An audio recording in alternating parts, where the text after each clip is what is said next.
Welcome back friend, मैं Mirza Faizan bag और आज हम बात करेंगे टॉपिक की जो कि एक सीरीज चलती आ रही है। इससे पहले मैंने आपको बताया था कि फ्लेवर से भी टोमेटो, अगर नहीं देखी वो वीडियो देख लीजिएगा, मैं डाल दूंगा वीडियो डिस्क्रिप्शन में।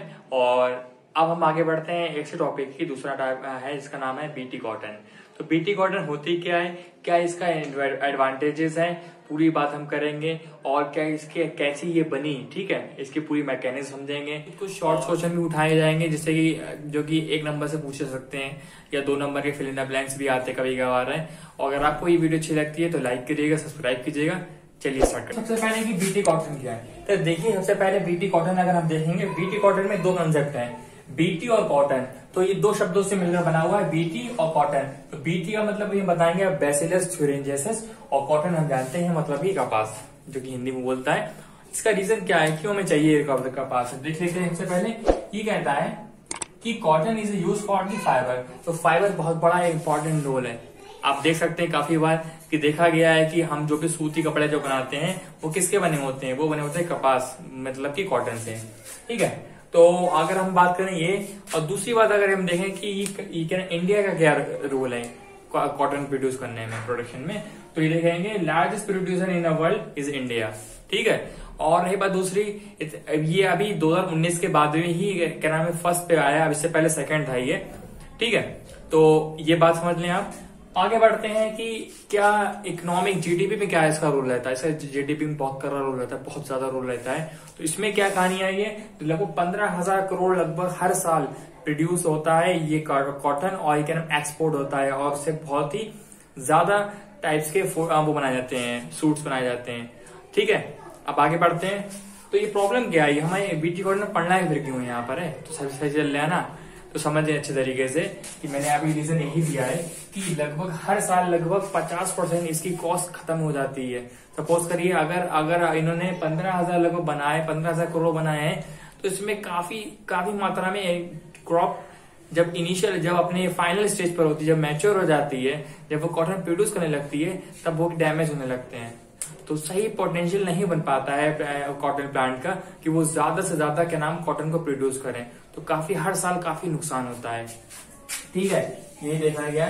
तो हमें चाहिए क्यों है ये बीटी कॉटन से, वो रीजन आया क्योंकि इसमें आते हैं काफी खतरनाक कीड़े कह लो या इंसेक्ट कह लो। तो इंसेक्ट सबसे पहले आता है हमारा बुलवॉर्म और हेलिकोवर्पा। ये 2 टाइप के आप याद रखिएगा, जरूर पूछा जाता है कि ये 2 इंसेक्ट हैं जो कॉटन को अफेक्ट करते हैं, उसकी ग्रोथ को।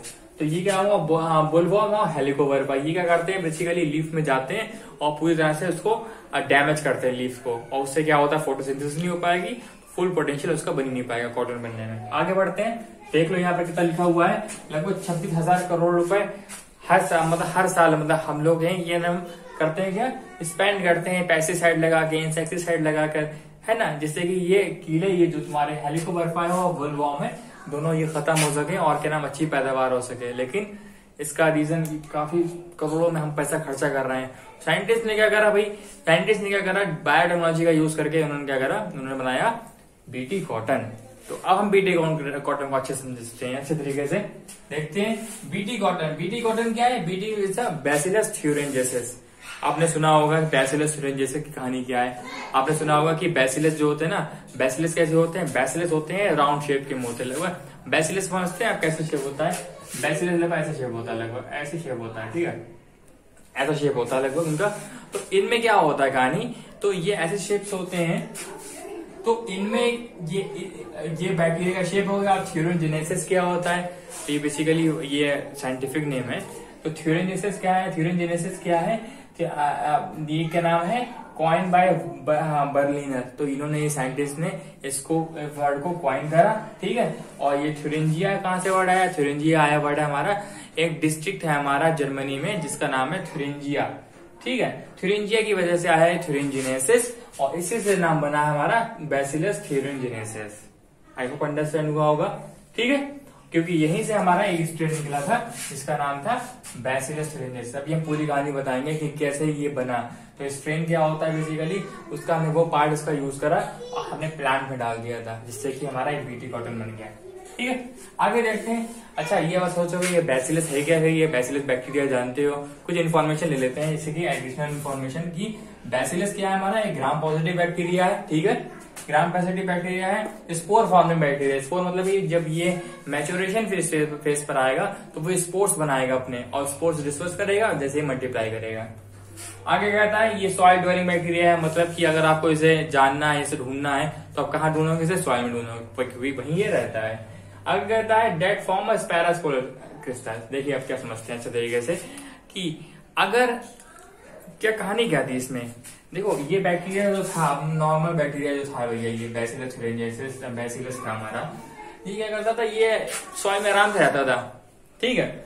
लेकिन इसके पास एक प्रॉपर्टी ये थी कि ये क्या करता था, ये अगर बाय चांस इसके पास स्ट्रेन था, अगर ये अगर इंसेक्ट के कांटेक्ट में अगर ये आ गया तो उसकी धज्जियां उड़ा देगा, उसको खत्म कर देगा। कैसे खत्म करेगा वो हम अभी आगे पढ़ेंगे, क्योंकि वो जाएगा गट्स पे और गट से होते हुए हमारा उसको इंसेक्ट को पूरा खत्म कर देगा। हम आगे पढ़ेंगे।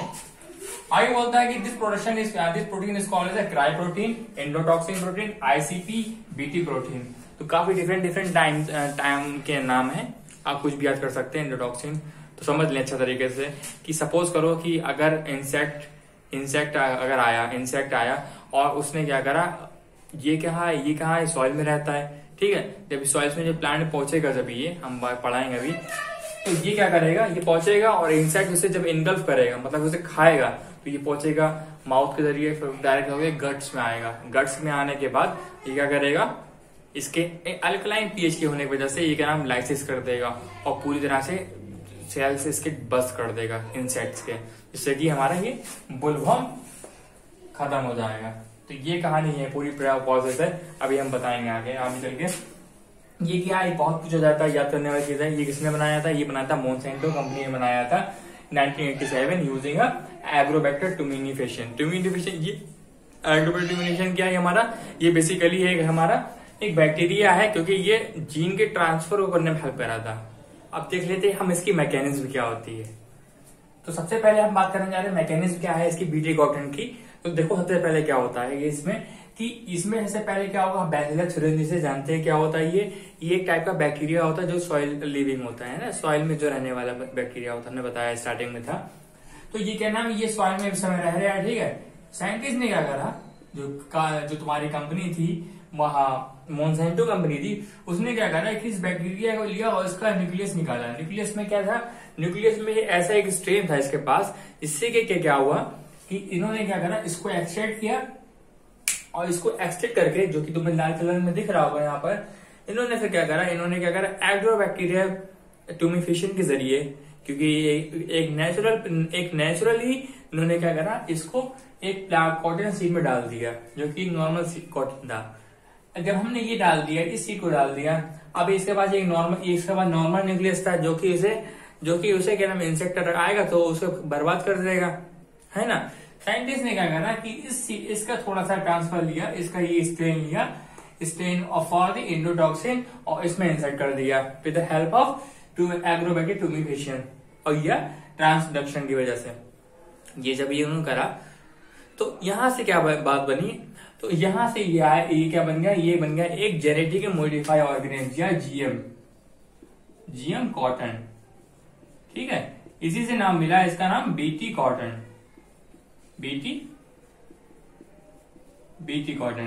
आई होप अंडरस्टैंड हुआ होगा कि नाम इसका बीटी कॉटन रख दिया।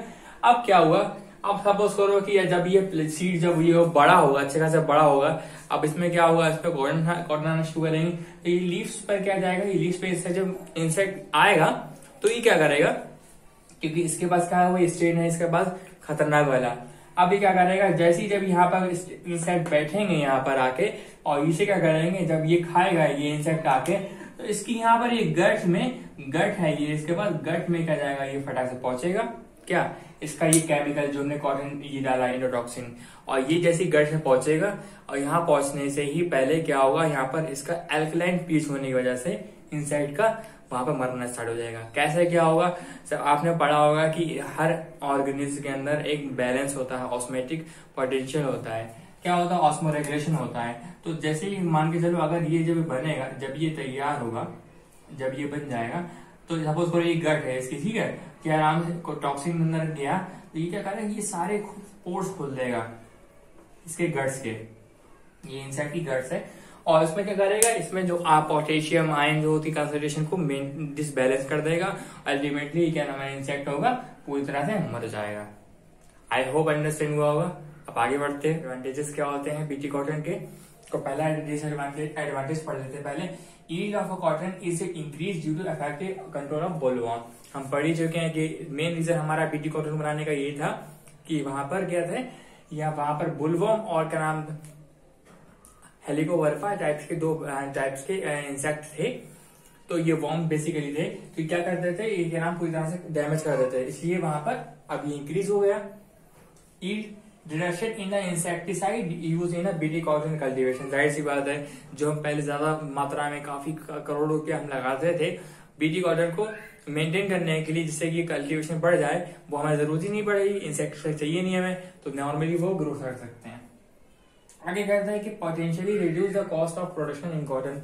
जाहिर सी बात, कैसे ये कर सकते हो, देखो इसका एक एडवांटेज क्या है। अब पहले क्या था, सपोज करो बुलवर्म जो निकलते थे इसमें कॉस्ट तो कम लगती, कॉस्ट ज्यादा बढ़ जाती थी, क्योंकि हमें इंसेक्टिसाइड डालना है, पेस्टिसाइड डालना है, और भी हम कुछ चीजें डालते थे। अब क्या है इसमें, अब हमें कुछ चाहिए नहीं है, हमें यहाँ तक कि हमें कोई ज्यादा लेबर भी नहीं लगाना है, जिससे वो कंट्रोल करने के लिए हम उस पर स्प्रे करवाएं, जिससे कि वो मर सके इंसेक्टिसाइड जो तुम्हारे बुलवर्म। तो वहां पर भी एडवांटेजेस है, तो कॉस्ट हमारी कम हो गई। आगे बोलता है BT cotton is eco friendly. देखो, and does not have adverse effect on the parasite and predator. देखो क्या चीज उन्होंने बताई, अभी मैं बात कर रहा हूँ कि बीटी कॉटन की, तो बीटी कॉटन में क्या है ना, अब मान के चलो, अब जैसे कि ये इतना स्पेसिफिक था कि ये बेसिकली किस पे वर्क करेगा, ये वर्क करेगा बुलवर्म और द हेलिकोवर्पा पे वर्क करेगा। तो जिसका एक एडवांटेज इसमें बता रहा है कि ये किसी और को नहीं करेगा। सपोज करो कोई और बैक्टीरिया, कोई और चीज अगर आ गई, सपोज करो और भी प्लांट होंगे, और भी एनिमल्स होंगे जो कि इसको क्या नाम कॉटन को अफेक्ट नहीं करते होंगे, लेकिन वो नेचर में तो प्रेजेंट है, तो उनको अफेक्ट नहीं करेगा, इसलिए कह रहा है इको फ्रेंडली है। आगे कहता है, सपोज करो जब ये बुलवर्म मर जाएगा तो उसके जो एग्स होंगे, तो उस पर प्रे और प्रेडेटर जो भी हमारे पैरासाइट्स होंगे, वो सारे किस पे ग्रो करेंगे, बुलवर्म के एग्स पर, और उनके लार्वा को खा लेंगे, और इससे मेंटेन क्या रहेगा, इकोसिस्टम बना रहेगा, क्योंकि वहां पर प्रेडेटर और क्या नाम प्रे दोनों ही मेंटेन रहेंगे, और इकोसिस्टम हमारा मेंटेन रहेगा। अब पढ़ लेते हैं डिसएडवांटेजेस क्या है इनके। कॉस्ट इज हाई, जाहिर सी बात है। सपोज करो कि अगर मेन डिसएडवांटेज पता क्या यहाँ पर इसका है कि समझे कि अब डिसएडवांटेजेस में क्या आ रहा है कि अगर सपोज करो मैं नॉर्मल एक फार्मर हूं, और तो ये हेलिकोवर्पा, सपोज करिए कि अगर मैं एक नॉर्मल फार्मर हूं, मैं क्या करूंगा, सपोज करो अगर कोई कॉमन प्लान मुझे मेरे सीड में मार्केट से लेकर आ सकता हूँ, हो सकता मैं अपने खुद से ही मैं उगा लूं, सस्ते पड़ेंगे। लेकिन इसका क्या मतलब कि ये जेनेटिक मॉडिफाई सीड्स हैं, और इनका क्या काम है, ये क्या हमें मार्केट से खरीदना पड़ेंगे, जो कि ज्यादा हाई कॉस्ट होगी, तो हम थोड़े महंगे पड़ते हैं। तो कॉस्ट इज हाई। इफेक्टिवनेस, जाहिर सी बात है, सपोज करो अगर आपका प्लांट है, अगर मे बी सपोज करो आपने कल्टीवेशन जल्दी नहीं करा, तो 120 दिन के बाद वो इनइफेक्टिव हो जाएंगे, आपकी ग्रोथ, आपकी जो ये प्रॉपर्टी होती है किल करने की बीटी कॉटन की इंसेक्ट को, वो खत्म हो जाएगी। आगे बोलता है कि अफेक्ट पॉलिनेशन। हाँ, जाहिर सी बात, ये भी बात है। अब आपने सुना होगा कि बुलवर्म काफी टाइप से पॉलिनेटर होते हैं प्लांट्स में, तो इसमें क्या नाम पॉलिनेशन में की बहुत बड़ी समस्या भी हो सकती है कभी कभार, क्योंकि ये अगर आएंगे, यहाँ पर आएंगे, तो मे बी पॉलिनेशन भी होता होगा, पॉलिनेशन होगा तो इसमें अफेक्ट करेगा ही करेगा। आगे बोलता है अनएम्प्लॉयमेंट। मैंने बता ही दिया आपको कि अगर हम बीटी कॉटन यूज कर रहे हैं, अब बीटी कॉटन क्या होता है बेसिकली, इसमें क्या होगा, इसमें इंसेक्ट आएंगे नहीं, तो हमें स्प्रे कराने के लिए हमें वर्कर तो चाहिए नहीं होंगे, तो वहां पर अनएम्प्लॉयमेंट बढ़ जाएगा, मतलब कि वहां पे हमें वर्कर चाहिए नहीं है। आगे बोलता है इनएफेक्टिव अगेंस्ट द इफेक्ट। जाहिर सी बात है, मतलब कि ये इंसेक्ट्स होते हैं जो कि नॉर्मली पॉल्यूशन में हेल्प करते हैं, लेकिन ये क्या बेसिकली क्या होते हैं, ये इंसेक्ट कभी कभार क्रॉप को भी इनफेक्ट कर देते हैं। तो इनका तो जो हमारे बीटी कॉटन है वो स्पेशली जो बना है इसके लिए बना हुआ है, बुलवर्म हेलिकोवर्पा के लिए, इस पर वर्क नहीं करेगा ये भाई, तो इसलिए क्या नाम है, थोड़ा बहुत इनएफेक्टिव हो सकता है। और अगर आपको ये वीडियो अच्छी लगे तो लाइक करिएगा, सब्सक्राइब कीजिएगा। मिलते हैं नेक्स्ट वीडियो में, तब तक के लिए जय हिंद।